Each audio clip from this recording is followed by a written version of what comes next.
Êxodo capítulo 3, iremos ler versículo 1, 2, 7 e 8. Versículo 1.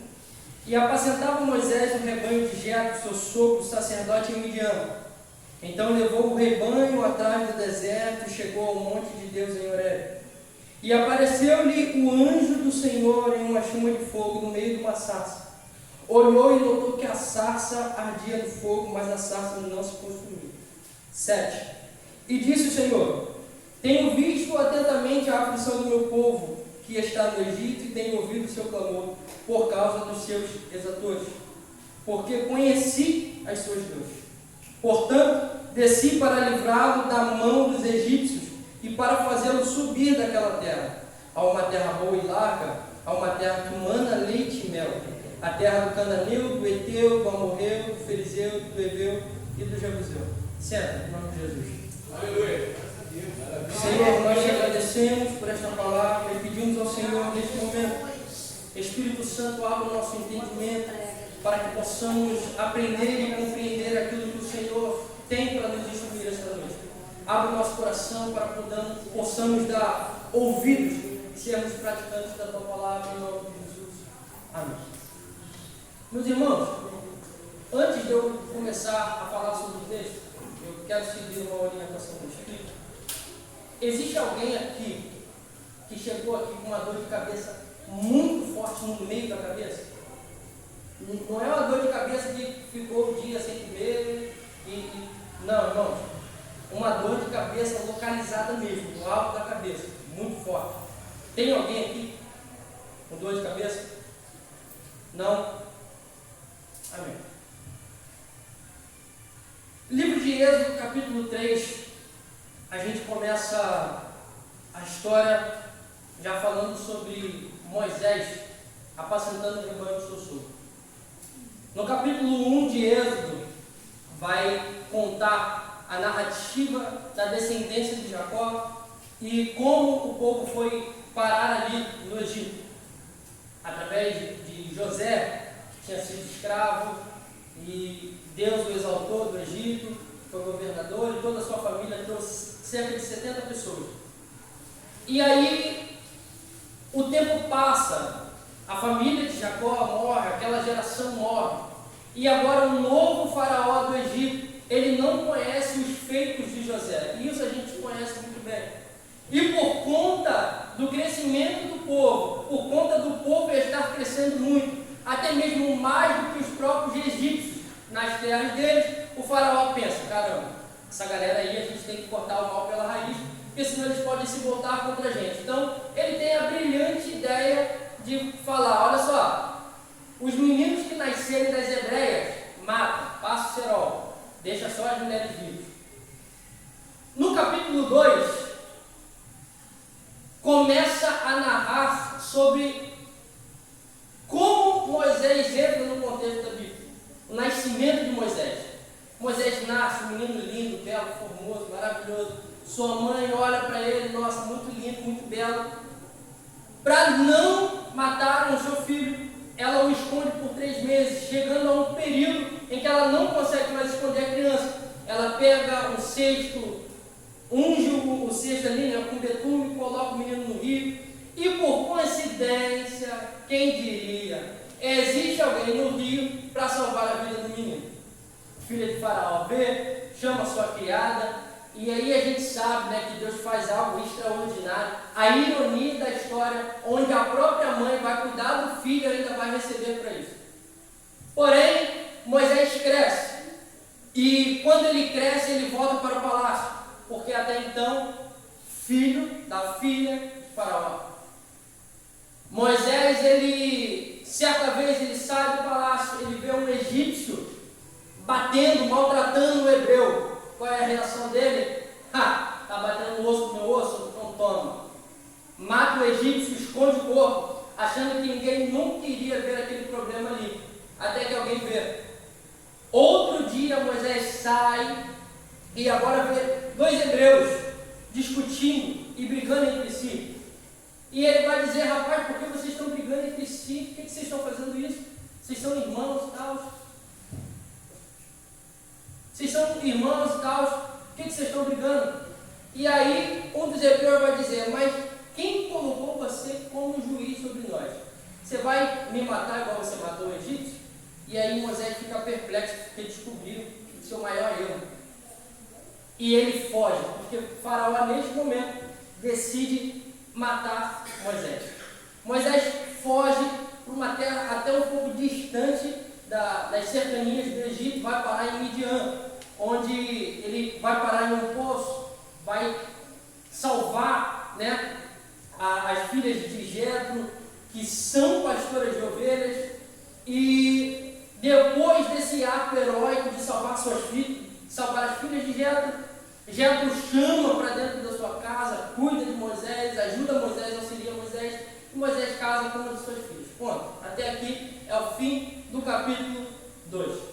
Porém, nos últimos 3 versículos do capítulo 2, eu quero ler para que os irmãos entendam isso comigo. Versículo 23, 24 e 25. E aconteceu depois de muitos dias que, morrendo o rei do Egito, os filhos de Israel suspiraram por causa da servidão e clamaram. Assim o seu clamor subiu a Deus por causa de sua servidão. E ouviu Deus o seu gemido e lembrou-se Deus da sua aliança com Abraão, com Isaac e com Jacó. E viu Deus os filhos de Israel e atentou Deus para a sua condição. Este é o fim do capítulo 2. E a gente chega agora no capítulo 2 e no capítulo 3, e é onde a gente vai começar a conversar legal. Primeiro de tudo, Moisés é doido. Quem é que vai apacentar um rebanho no deserto? Meus irmãos, deserto é lugar seco. É lugar que não tem nada. Não tem sustento para rebanho no deserto. E se os irmãos em algum momento parar para notar, as terras de Midian não faltava, no mínimo, na beirada das terras, água. O que esse cara foi fazer no deserto? É algo que a gente olhando assim, não tem cabimento. Louvado seja Deus. Porém, o que precisamos entender é que o que às vezes parece sem noção, sem lógica, Glória a Deus. vai existir momentos, irmãos, vai existir situações, vai existir períodos da vida onde você será levado para lugar que não vai te ter nada. Aleluia. Aleluia. Apenas Deus no meio do seu caminho. Aleluia. Existirá momentos que você será levado para um lugar que você não faz nem ideia de por que está ali. Aleluia, Deus. Você vai encontrar Deus lá. Aleluia. E agora ele está com um rebanho que nem ele, cuidando de um rebanho no deserto. Feito um doido. E chega em um monte. E é o Monte Horebe. Lindo. Moisés tem a sua atenção tomada por algo natural que estava sobre aquele algo natural, algo sobrenatural. Como eu não entendi, vou explicar. No deserto é muito comum ver sarças pegando fogo. É muito comum, porque o deserto é muito calor. Esquenta demais. Então, algumas plantas, elas entram nesse processo de se queimarem. Ou seja, Moisés estava vendo algo muito natural. E Deus usou algo muito natural para falar com Moisés. Vou repetir isso aqui para ficar bem gravado. Deus usou algo natural para falar com Moisés. Aleluia. Meus irmãos, este ano a nossa igreja ela passou o ano, né? É o tema do ano, maturidade. Show lindo, incrível. E a gente ainda, estamos em outubro, e a gente ainda está apanhando em questão de maturidade. Por quê? Porque em muitos atos ainda somos imaturos. E um deles é muito simples de entender. Quantas vezes antes de fazer alguma coisa a gente insiste em falar assim: eu preciso da confirmação de Deus para isso. Eu preciso orar porque Deus precisa me confirmar isso. Não precisa. Que isso é? Meu irmão, se está ferindo o princípio que ele deixou aqui, você já sabe que não é para fazer ponto.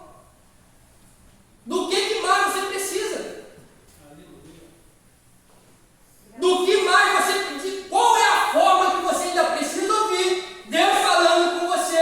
Aleluia. Que saindo dos preceitos que você já sabe, abomina, não vai, não faz, acabou. Ponto. Mas eu vejo exemplo na Bíblia de confirmações. Você viu.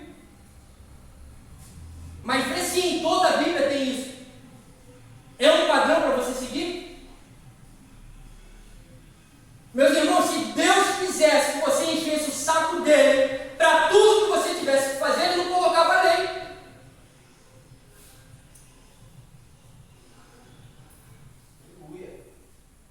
É algo às vezes que vai, meu Deus.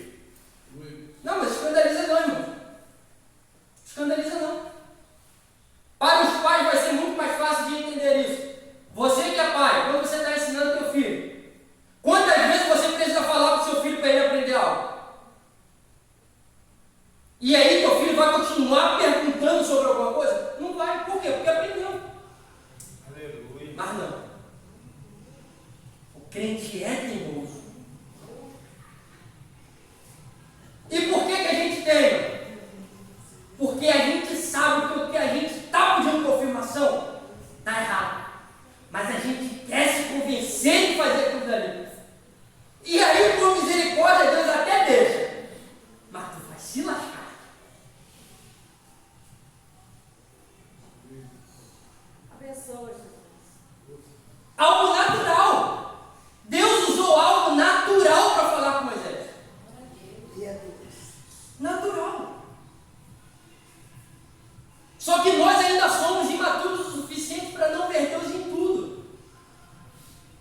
Eu gosto muito do apóstolo Paulo. O apóstolo Paulo, em uma de suas declarações, e agora eu não me lembro muito bem em qual carta, mas eu acho que é de Gálatas, ele vai dizer: eu já estou crucificado com Cristo, e agora vivo não mais eu, mas Cristo, ele vive em mim. Meu irmão, se Cristo vive em você, por que tu tem tanta dúvida de como você tem que viver? Nem parece que você tem o Espírito Santo. Não parece? Precisa a todo momento de um intermediador, não. Senhor, use um profeta. Oh, Jesus, envia um anjo para falar com o teu servo. Criatura, em nome de Jesus, você não está mais no jugo da lei.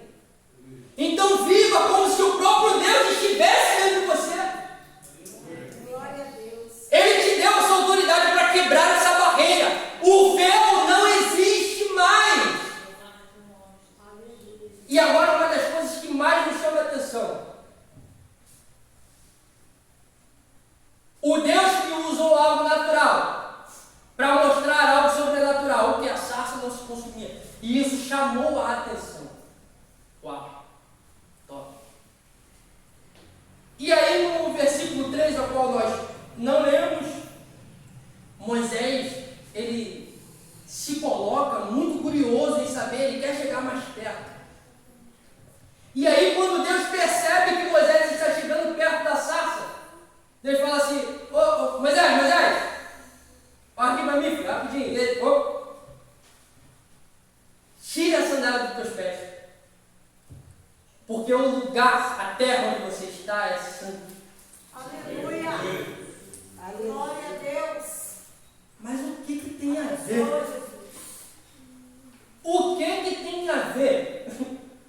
Para de rimar. O que tem a ver um lugar santo com uma sandália? Só o Senhor é Deus. Não tem sentido nenhum.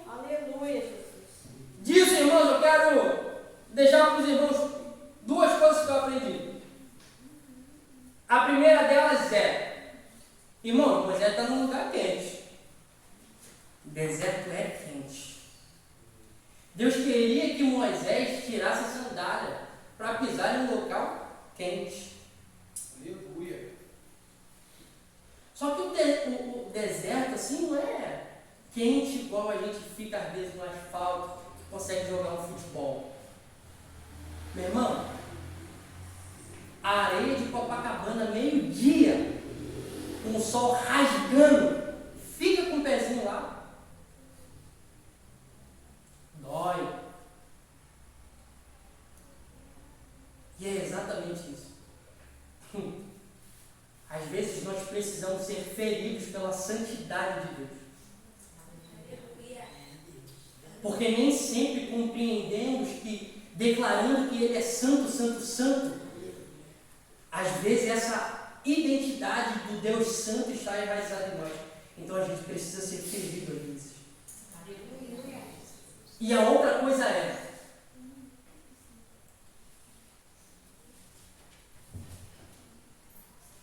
no Novo Testamento, existe um cara que eu gosto muito, que é João Batista.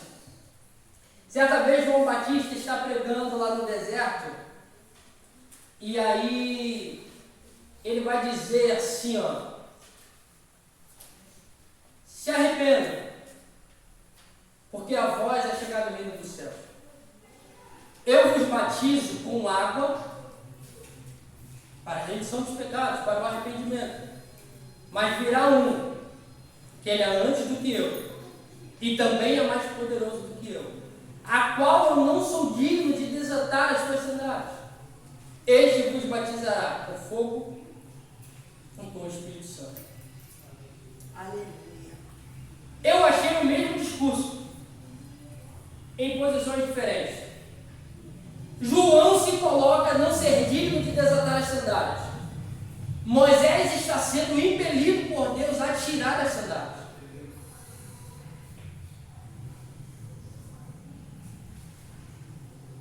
Por quê? E aí eu fui pesquisar e fui entender.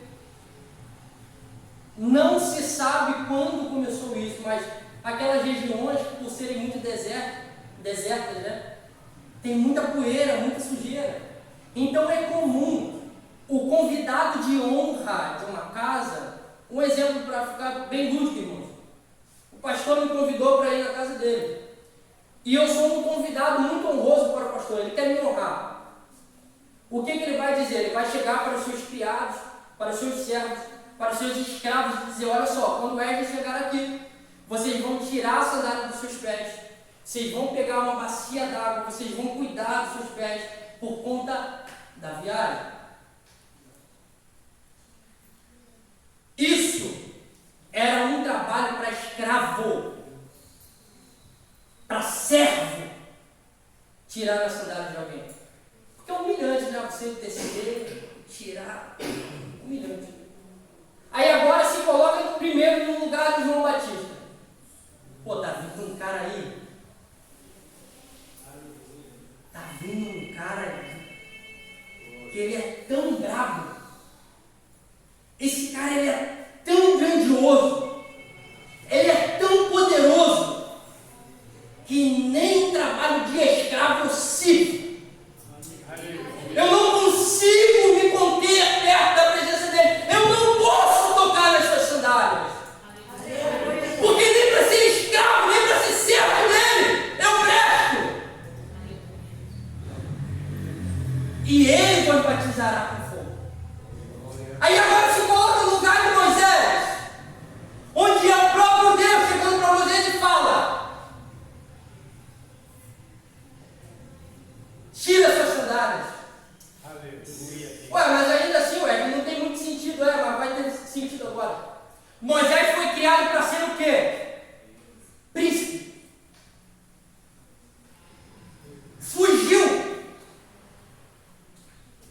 Fugiu daquilo que ele já estava sendo criado para ser. Ah, não era mais príncipe. Aí se tornou o quê? Pastor.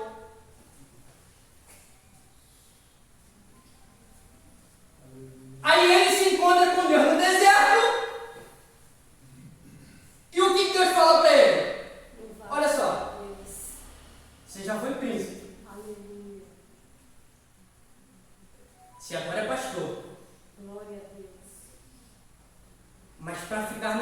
presença, desce mais. Aleluia. Tira a sandália. Glória a Deus. E é por isso que às vezes nós precisamos ser feridos pela santidade de Deus. Louvado seja Deus. Porque nem sempre a grandeza de Deus é correspondida pela nossa vida. Irmão. Quantas das vezes você chega aqui sem você reconhecer quem de fato Ele é, sem se dobrar diante da presença dEle, reconhecendo que Ele é de fato poderoso para mudar toda a nossa vida. Aleluia. Às vezes a gente precisa reconhecer isso. Aleluia. Precisamos ser feridos pela santidade de Deus. Aleluia, Deus. Porque é assim que Ele quer ser reconhecido. Glória a Deus. E a lei de Deus mandar Moisés tirar as suas sandálias, a forma como Deus se apresenta a Moisés me chama bastante atenção também. Porque Ele vai falar, olha só, tira a sandália dos teus pés. Eu sou o Deus de teu pai, Deus de Abraão, Deus de Isaac e o Deus de Jacó. Quem é que se apresenta sem ser humano? E por que não se apresentar como humano? Isso daí tem uma briga teológica que eu não vou me atentar nela. O irmão pode ficar tranquilo.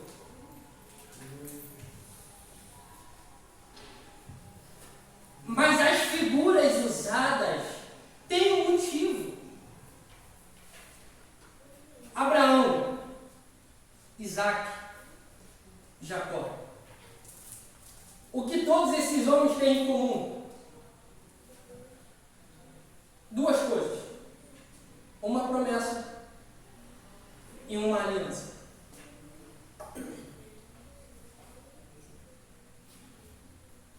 Uma promessa e uma aliança. Só que quando a gente volta lá no capítulo 2, lá no finzinho que eu li com os irmãos, qual foi o motivo de Deus se atentar para a aflição do seu povo? Só quero recapitular o versículo 24 do capítulo 2. E ouviu Deus o seu gemido, e lembrou-se Deus da sua aliança com Abraão, com Isaac e com Jacó. Glória a Deus. E precisamos agora enfatizar muito bem isso no nosso coração. Porque às vezes temos a impressão de que Deus é somente fiel para cumprir tudo que prometeu. Lindo. Ele é. Mas somente aqueles que honram com a sua aliança. Graças a Deus. Aleluia. Somente com aqueles que honram a sua aliança. Só o Senhor é Deus. Porque Deus, Ele é um Deus Aleluia. pessoal. E Ele é um Deus tão pessoal que Ele se atentou para a aflição de um povo. Abençoe, Deus. Não se atentou para a aflição da Milena, nem para a aflição de Arão. Glória a Deus. Foi pela aflição do seu povo. Até porque também foi um clamor do povo, dos filhos de Israel, que Deus ouviu. E agora a gente entra no assunto, vai falar sobre ele, e eu termino. Deus é um Deus de aliança. E a sua aliança, ela se estende até nós. Somos um povo. Mas foi um povo que recebeu toda uma bênção. Aqui bênção coletiva. Deus desceu em função de um povo. Muitas pessoas vivendo o mesmo propósito. Povo. E nós precisamos lembrar de que somos um povo. Porque em um culto como esse, partindo do deserto para a bênção, se a minha aliança não está intacta com o meu irmão, não adianta ela estar intacta com Deus. Porque Ele ainda é um Deus de aliança. Só que chegamos em um tempo onde as Escrituras precisam ser cumpridas e, infelizmente, algumas coisas têm se cumprido em nosso meio. Jesus disse que os dias que antecederiam a sua vinda, o amor de muitos se esfriaria. Então, o que isso tem a ver com a campanha, com o que você está falando? Somente tudo. Por quê? Agora os irmãos vão pensar comigo em algo que me feriu muito essa semana. No fim dos tempos, o amor de muitos se esfriará. Só que o triste, não é nem engraçado, o triste é que, sabe o que se esfriou também no meio de nós? Os sinais. Os sinais. Que sinais, velho? Os sinais dos milagres, a operação de maravilhas, a operação de cura, o dom da fé, o dom de discernimento de espírito, o dom da interpretação de línguas, o dom de profecia. Tudo tem sido escasso nos nossos dias.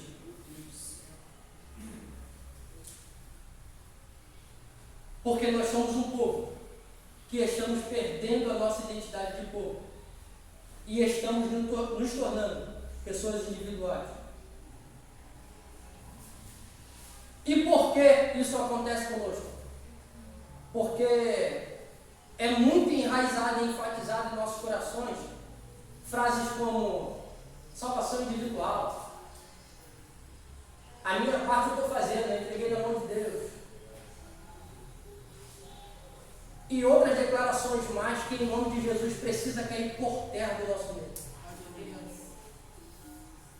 Porque são por conta de declarações como essa que às vezes nós deveríamos investir em alguém que está do nosso lado e a gente não investe. Por quê? Porque está na mão de Deus. A gente joga a nossa responsabilidade para Deus como se Deus não tivesse nada para fazer e descesse para resolver o nosso problema.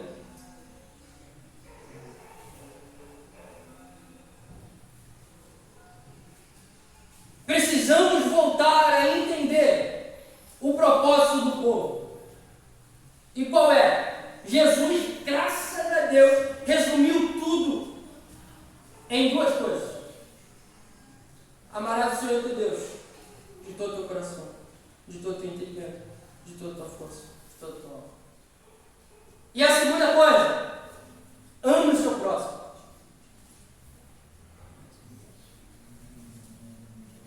Ame o seu próximo.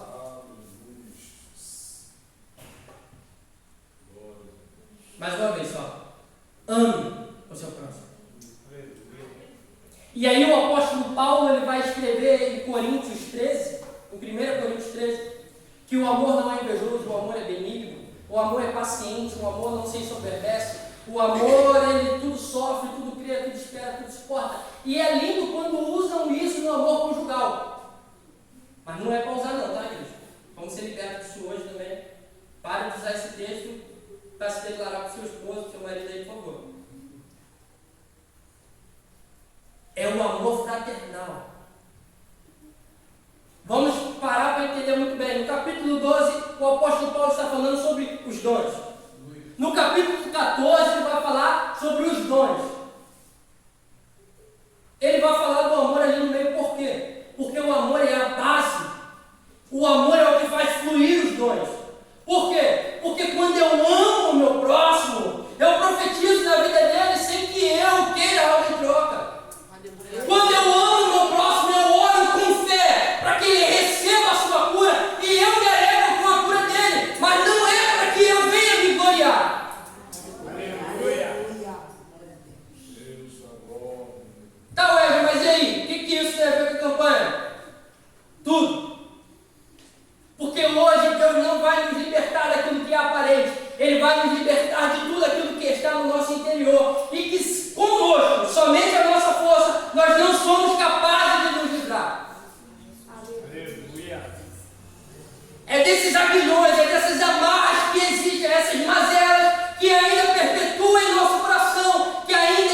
E eu acho que tem 3 dias que eu estou desempregado só. Jesus é bom, hein? Mas, irmão, existem outras coisas mais, que são muito mais importantes do que o seu próprio umbigo.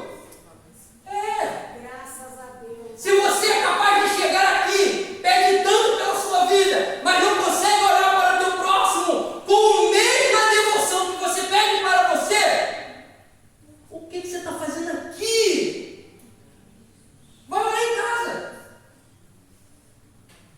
Este é o lugar onde o Senhor estabeleceu para que possamos ser igreja, sacerdócio santo, povo eleito, que se ama e opera em proteção por cada um.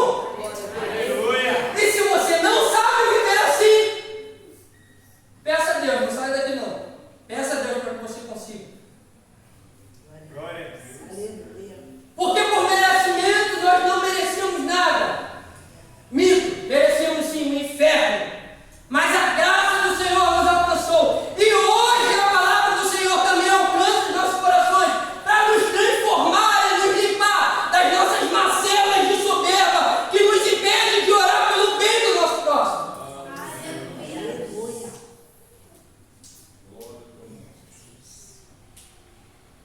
Toda quinta-feira tem a oração da fé. Irmãos, eu não quero constranger ninguém, mas quando foi que você usou esse momento de oração para que você orasse por alguém que não estivesse vinculado a você? Quando foi que você se reuniu aqui para desejar orar pela cura, pela libertação de alguém que não está vinculado ao seu braço, não está ao alcance da sua mão? E por que eu estou falando isso? Porque o motivo de toda uma geração ficar fora da terra eleita por Deus. O livro de Números, os irmãos podem ir lá ver, eu só não me lembro muito bem o capítulo, eu acho que é o 13. Vai dizer que foi a infidelidade do povo para com a aliança de Deus. E se eu tenho que cumprir com a minha aliança, e se o fator de Deus derramar sobre mim a graça daquilo que eu necessito é cuidar da sua aliança, meu irmão, então o seu papel também é cuidar do seu irmão. Mas poxa, eu ouvi tanto que viver a paz com todos e a santificação, se a qual ninguém verá o Senhor, era tão suficiente. Irmãos, vive a paz com todos lá fora. Aqui nós somos um corpo. E é o Espírito de Deus que opera em nós. Se você tem algum problema comigo, me chama lá fora, vamos resolver. Mas aqui a gente precisa ser um corpo que se alimenta e sobrevive, porque estamos ligados na videira, que é Cristo. Aleluia. Não tem essa de dizer, não vamos ter cancaré dele, não. O problema é teu, engole a tua cara. E vai amar o teu próximo. Sabe por quê? Porque senão tu vai continuar dando volta no deserto igual o povo ficou. De 40 dias que era para chegar na terra, ficou 40 anos. Aleluia. Só porque não obedeceram. Só porque não obedeceram. A gente gosta de medir pecado, né? Então, vou deixar muito claro, às vezes você não precisa nem cair em fornicação. Às vezes você não precisa cair em prostituição para você não receber de Deus aquilo que você precisa. É só você não ter o amor singelo o suficiente para olhar aquele que está carente do seu lado.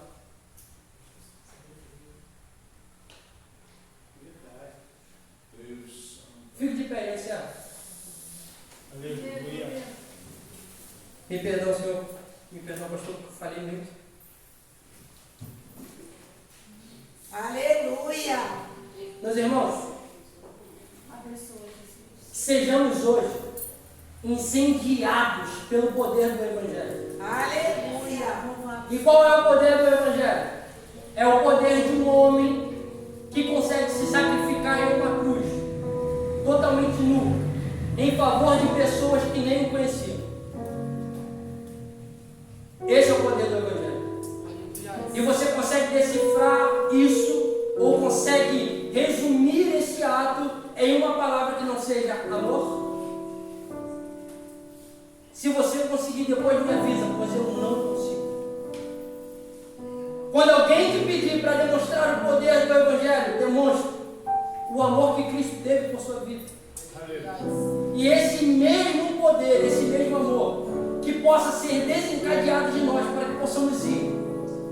Porque quando aprendemos a viver este